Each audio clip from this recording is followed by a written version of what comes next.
তাহলে আশা করি আপনারা সবাই ভালো আছেন। নিয়ে চলে আসি নতুন একটা ভিডিওতে। আর আজকের ভিডিওতে বলবো কিভাবে আপনারা পেগ ইনস্টল করতে পারেন।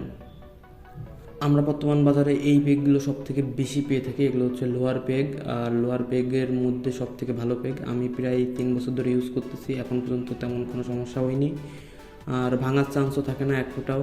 আর এটা হচ্ছে প্যাচ সিস্টেম থাকে, কিন্তু আপনারা যখন এক্সেলে লাগাবেন অবশ্যই প্যাচটা নষ্ট করে নেবেন।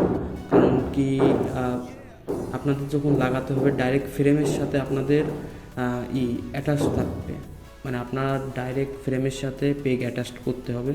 তাহলে হচ্ছে আপনার স্প্যান্ডেল ভাঙা অথবা ব্যাকার চান্স সব থেকে কমে যাবে। আর পেগটা টাইট দিতে হবে ভিতর দিয়ে, মানে ভিতর দিয়ে নাট দিয়ে আপনারা টাইট দিবেন। সর্বপ্রথম আমাদের এই পেগটা নিয়ে, আর আমরা এই পেগের উপরে একটা গ্রিপ টেপ লাগাইছি, যার জন্য পেগে অনেকটা বেশি গ্রিপ। 4টা বিষয়ে আমরা কথা বলেছি, সেই ভিডিও অবশ্যই উপরে রয়েছে, আপনারা চাইলে দেখতে পারেন।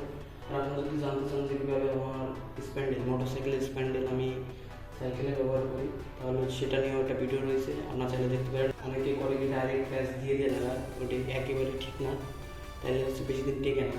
অনেক সময় দেখা যায় যে ঢিলা হয়ে গেছে, চাকা 2 সাইডে নড়তেছে, এরকম। আপনারা সর্বপ্রথম এখন প্যাচটা নষ্ট করবেন। যেহেতু এটা থ্রেড সিস্টেম, একেবারে মানে ডুববে বেরোবে, কোনো প্যাচের কোনো সিস্টেম নেই। এটা হলো আপনারা এই ঢালের ভিতরে, এখানে হচ্ছে এটাও 15 নম্বরের নাট, 9 নম্বরের নাটটা দিয়ে এটা করে দেবেন। এটা উপরে দিয়ে এটা এইভাবে ধরবেন, এটা করে এইভাবে করে টাইট দেবেন।